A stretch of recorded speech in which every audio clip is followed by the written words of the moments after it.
Hello everybody. Today we are here to explain some changes that are coming up in the fire incident reporting. Before we get started with some of the details, I wanted to have an explanation as to why we're going through these changes and then start out with how we started reporting the fire incidences to begin with. So Lieutenant Bozier, could you please explain kind of how we got to where we are now with NERIS? Sure. In 1973, a report was released called America Burning that was essentially a 2-year study that was conducted to identify why we had so many fires in the United States that resulted in a loss of property, a loss of civilian life, and a loss of firefighter life. And out of that study, a lot of things were formed. Okay, so who did this study go to? It ultimately went first to the president, and then it was presented to members of Congress and other government officials. But what its primary purpose was to identify the causes of fires in America and what could be done to try to prevent them. So out of that, the modern fire service was really born out of the recommendations that were made in that report. Things that you would recognize would be the United States Fire Administration, the NFA. Public education was a big part of that, just pushing fire prevention, fire safety, and risk reduction, and also providing recommendation to modernize the fire departments at the time. One of the other big things that came out of that was the NERIS reporting system, which was a way for them to collect data and analyze different trends that may be occurring across the nation when it came to fires and to see what they could do to prevent them. Okay, so now that they're tracking that information through the NERIS system, basically good data going in is good data coming out. So if we really want to identify ways that where we can keep firefighters safer, keep our citizens safer, it's really important to make certain that we're doing a good job at the information that we put in our reports. Yeah, that's correct. You know, identifying trends is one of the big things that the reporting system was trying to accomplish. So just making sure that whenever fire departments across the nation, whenever they were inputting different factors, that if there was a trend developing, it was something that they could extract from that. Now, recently you've been doing a lot of the QA for fire reports. Have you noticed that we as an agency need to make any improvements as far as what we're tracking and how we're putting doing the reports? Yeah, I think overall we do a good job at the information that we do put in reports. However, I think you could always improve. One of the biggest things that you could do to improve your report writing is just making sure that whenever you come across those little details that aren't necessarily checked as a requirement, that you go ahead and fill it out. One of the examples that I like to use is with vehicle fires. If you have a vehicle fire that you go to and it's a passenger car vehicle and you identify it as a certain model or make, or if you put the VIN number in your report, at the national level, if they see a trend developing with a certain make and model, it's something that they can tell the manufacturer that there is an issue with that particular car, and they can look into it a little bit deeper. Okay. Now that's a great explanation as to why it's important for us to ensure that the information that we're putting in the reports is accurate, detailed, and timely, right? So one of the things I noticed when you started talking is like in the 70s, so this system's literally 50 years old. One of the things that we found out is that the information sharing, that when we are sending stuff to NERIS, oftentimes it's a month behind, sometimes even longer, and before it actually gets put into the system, it could be months, sometimes years before that information's actually even usable when you're looking at data for fire prevention or anything else like that. So very antiquated, very dated. So one of the things that the U.S. Fire Administration is pushing right now is a new system called NERIS. And effective January 1st, 2026, NERIS is going to be the new system that we're going to. So NERIS is completely going away. That data platform is going to be in the past, and once we pull the trigger, NERIS will be the new system that we're going to. Now, this will affect your fire reporting and also your EHRs, but right now, ESO has developed a new platform for new incident reporting that Lieutenant Bozier is going to go through with you. And on that platform, it's going to have a kind of a measured approach, right? Can you explain the different phases or schemas that they have coming out with NERIS? First release of NERIS is what they call Schema 1, and it is a bare bones reporting system. When you see it, you're going to recognize that it doesn't have near the number of data points that we currently have available to us in NERIS. At first, it's going to look a lot simpler, and you're going to wonder why we've gone to this system. Just understand that it is the starting point. There is a second schema that is planned for release sometime next year that will involve a lot more data collection. So initially, what you're going to see is going to seem a lot more basic than what we're currently doing. So, Lieutenant, you talked about how in Schema 1 it doesn't collect as much information. It's pretty basic. One example is that it does give you an opportunity to be able to say the location of the residence, but it doesn't necessarily allow you the opportunity to be able to say the size of the residence. So it's kind of generic in that. And it's a little bit frustrating because we want to make certain that we're capturing this information on the report. And whenever I spoke with the leadership with the ESO, and kind of the explanation behind that is if NERIS doesn't have that pathway built out to be able to accept that data, then it basically goes nowhere.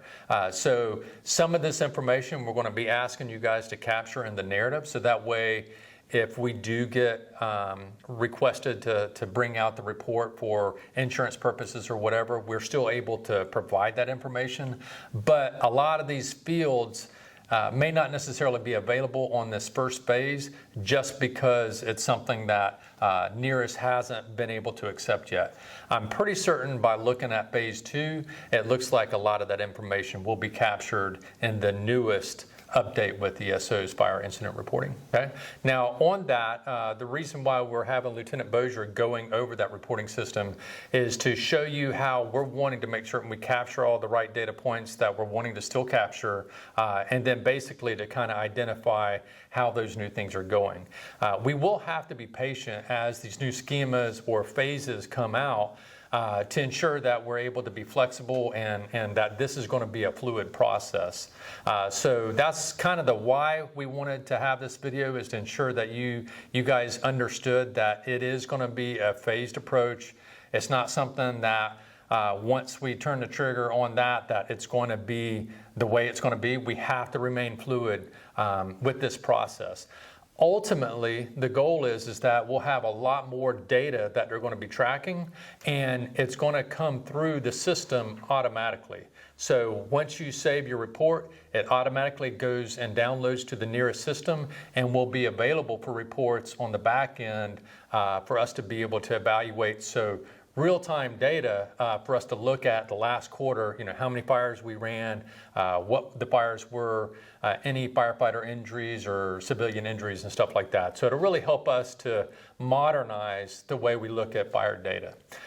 So that's what we're starting to go into with this first phase. We are going to be rolling this out on December 1st will be when we will go live. So this video will be coming to you guys mid-October. Once that video goes through, we'll be having some instructions on how to log into this new fire reporting system in ESO, and it'll also allow you to be able to pull up some reports, practice, and then we're going to have a question and answering session, hopefully by Zoom, somewhere in the first or second week of November, so that way you guys, if you have any questions on it, but like you said, it's pretty basic, it's pretty self-explanatory, but we just wanted to make certain that you guys understood how we were looking for and the expectations for those reports. Good. The information that we get out of this system is only as good as the information we're putting into it. So I would encourage you to be as detailed as possible when you're writing your report. I know that we want to get our reports done quickly. It's probably one of the least favorite things that we do in our day. However, it's very important. If you are on the receiving end of trying to get a report because you had a house fire or you lost some type of property, you would want as much information collected in that report as possible. So I would encourage you, take the extra time to fill out additional details, even if they're not necessarily required on ESO.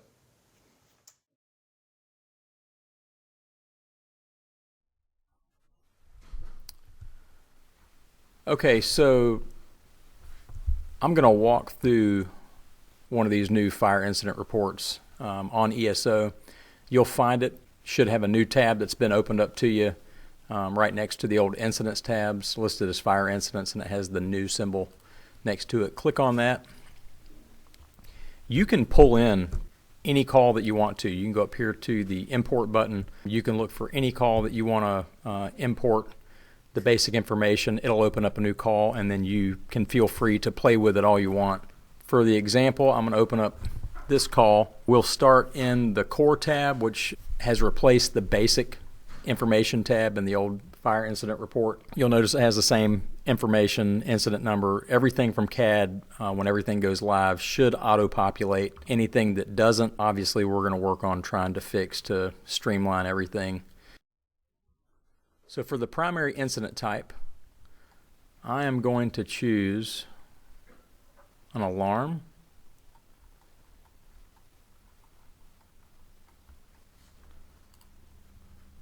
And this, it's going to give us an opportunity to select up to 2 additional incident types.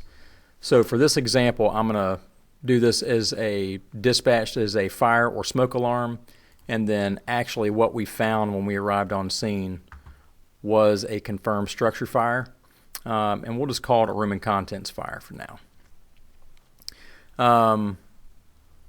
Special incident modifiers.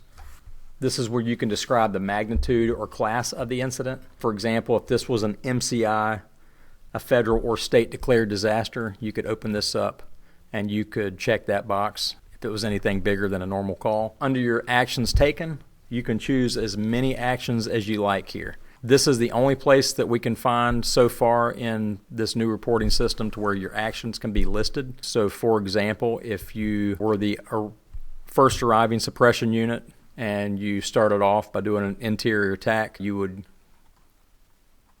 check that. If you did ventilation, whether it was vertical or horizontal, you could check that. Positive pressure, you could check that. Anything that was done during this call, you can put here under the Actions Taken tab.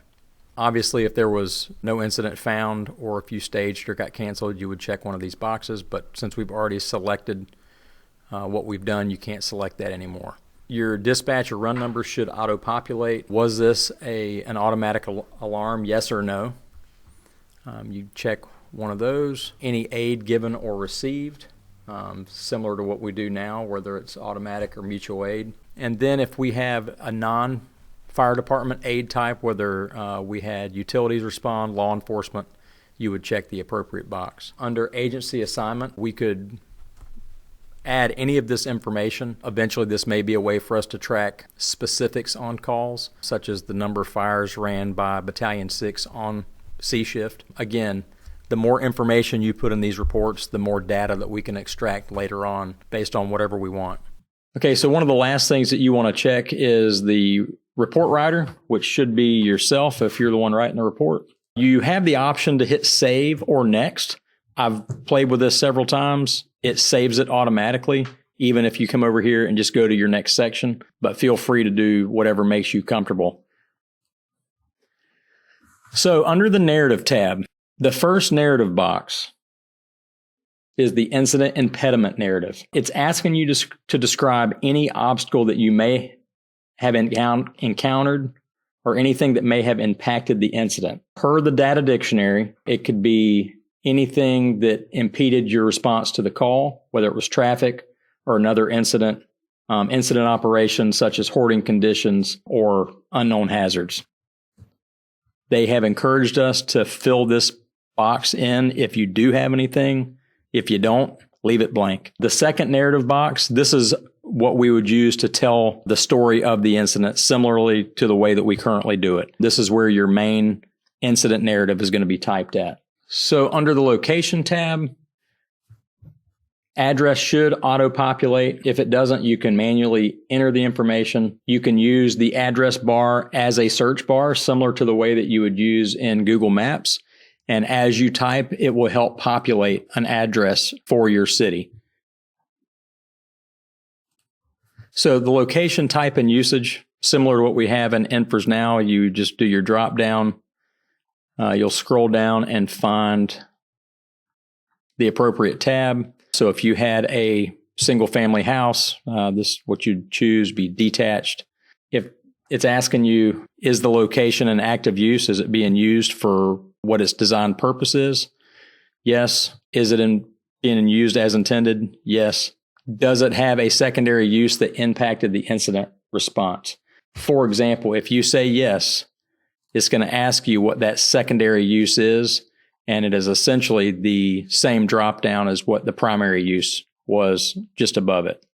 So if you have a single family residence that's being used as a business, you could go down this drop down and find what the appropriate selection would be and check that. So people and displacement. Were there people present? Yes or no? If you had people that were living in the house, hey, yes. Then it's going to ask you for a head count. So if you had 2 adults and 2 kids, you would just say a total of 4. Then they want you to list the reason for the displacement or the cause. So in this case, it would be fire.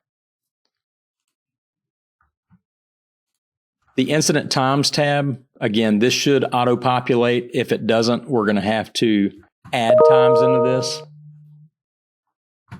If you need to add a time, you'll just click in that top right corner to add time, and then you will select what you're wanting to add.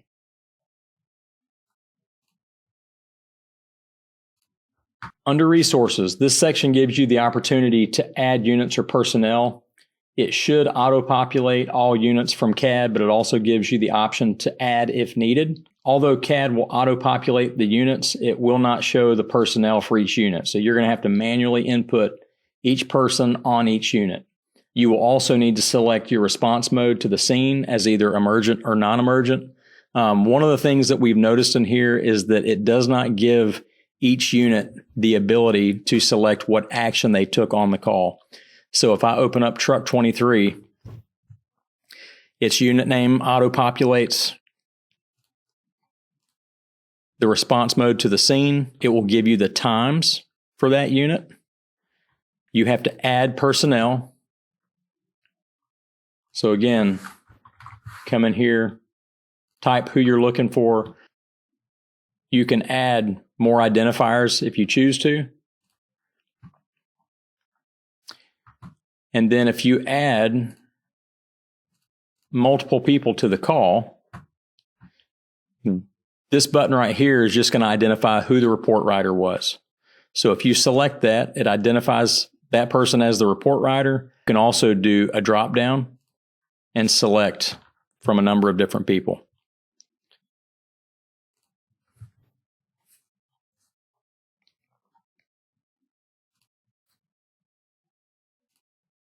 So also under the resources tab, each resource is going to be given the opportunity to write their narrative. This is where you would write whatever action your unit took on that call.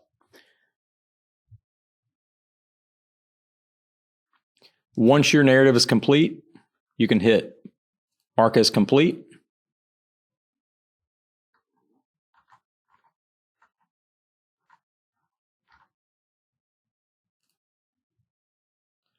And then it will show on this screen that truck's narrative or their unit tab has been completed.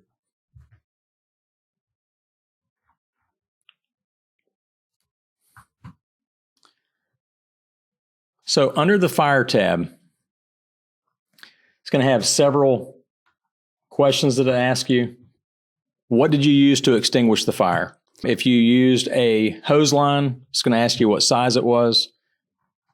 Whether you used the FDC, if you used an extinguisher of any kind. On typical house fire, we're going to use 1 3/4 inches. Then it wants to know your water supply. So if you were working off of a hydrant or tank water, or if you were nursing from another apparatus or a tanker, just select the appropriate one. Whether an investigation was needed or not. If the cause is obvious, then you would select that. If it meets any of the other requirements that we have to have an investigation, then you would select that. Did the fire take place in a structure or outdoors? Pretty self-explanatory.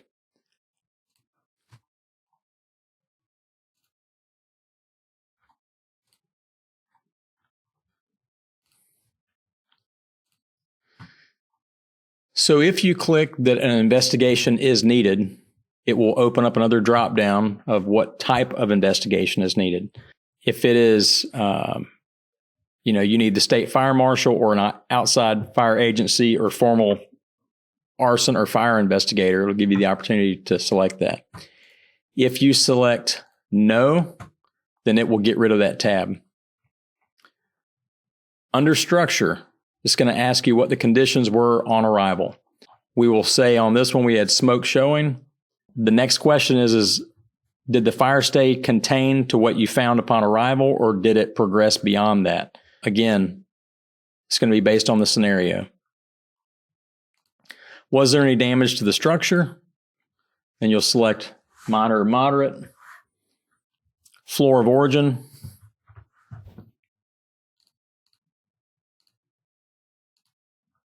Room of origin.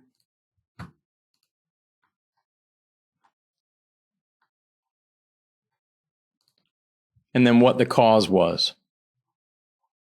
So the emerging hazards tab. This is something that's new, and they are essentially asking you if there were any outside sources, mainly electrical sources, whether they were battery operated or from an electrified source that contributed to the fire. So if you had any type of electrical item, it's going to, if you do the drop down to add an item, the type, what it was that was involved that caused the fire, and then was the battery the source or the target? Did the battery cause the fire, or was it involved after the fact? If you select this, you're also going to have to select what suppression efforts were taken, if any.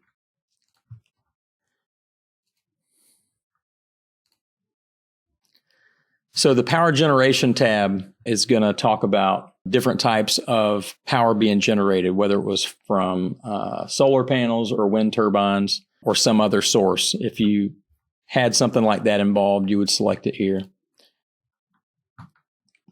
The CSST question is related to corrugated stainless steel tubing. Evidently, this is a big enough issue nationwide that they felt that it was important to put it in here. According to the Google search that I did on this, the primary cause of gas fires related to CSST is the arcing that occurs when lightning strikes travel through the gas piping system. The arcing can puncture the corrugated stainless steel tubing, releasing gas and igniting a fire. It is not designed to withstand the electrical surge from lightning strikes, which can be tens of thousands of amps of electrical current. And the lack of resistance to lightning strikes is a significant safety concern, especially in areas with frequent cloud-to-ground lightning strikes. So, if you come across this, address it. If not, check no. Exposures. This exposures tab is specifically referring to structural exposures. This has nothing to do with firefighter or citizen exposures to fire. If you have an exposure, you can add it. Was it an external or internal exposure? Was there any exposure damage? Where did the exposure take place? What was the location? You'll put the address there. Again, you can start typing to add an exposure. If you have one, you'll click the Add Exposure. You'll go through these drop-down questionnaires. Answer the questions are pretty self-explanatory. Again, if any people were displaced, how many were displaced?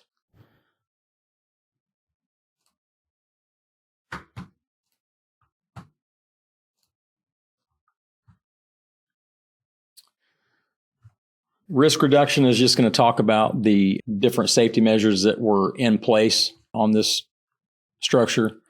Was there at least one smoke alarm present? Yes or no? Unknown. Was there a fire alarm present? Any other alarms present? Any fire suppression systems or cooking fire suppression systems present? Again, all pretty self-explanatory. This tab for rescues and casualties. If you have someone who is someone outside of the fire department that's injured, it's already highlighted up here in the top left. You would simply add rescue casualty. And then if it was a person, you would do this drop down type of rescue that was made. Again, pretty self-explanatory. Whether they were uninjured, injured and fatal, uninjured, non-fatal.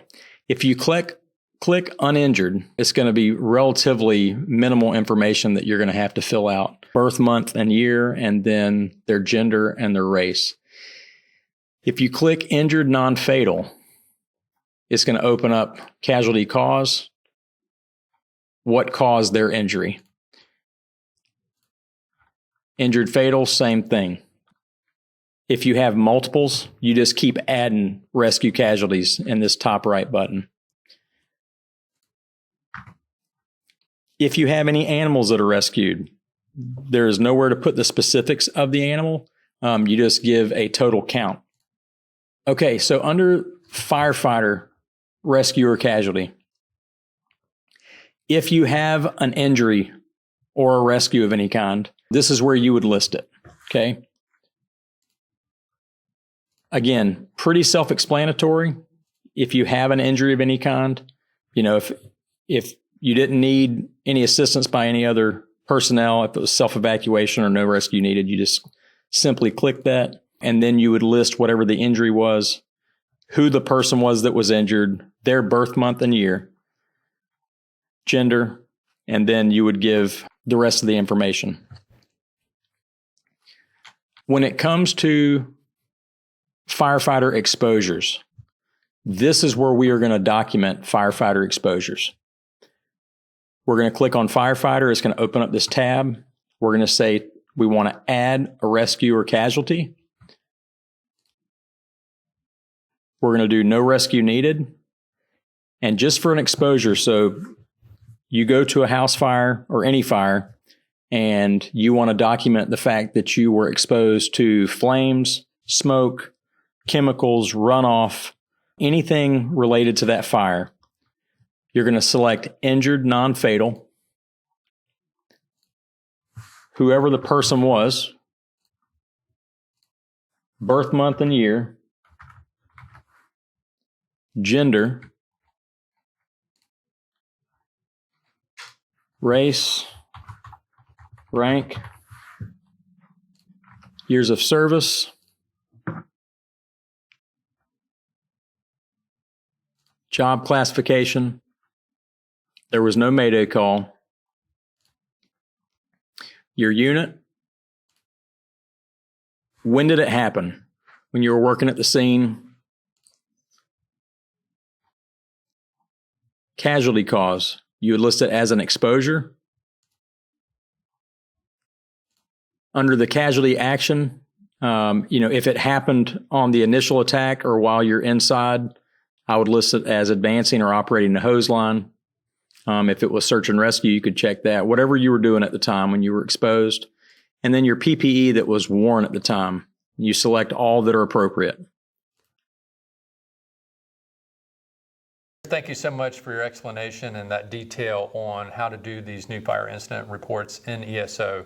I think it's important for you guys, now that you've seen the video, to be able to go into the new incident reporting and to go through there, select a couple of calls, and start doing some reports. Let's beat this thing up, and if there's any questions, certainly we'll be willing to answer those questions, and we can also provide them to ESO. If you get stuck on anything, though, hit that little question mark down at the bottom right-hand corner, and it will allow you to be able to look at some how-to videos if you get stuck on anything. Rest assured, though, we are going to be setting up some company officer Zoom meetings in the month of November to hopefully address any additional questions and to be able to provide some feedback on what we've seen so far. So thank you so much. Stay safe out there and have a great day.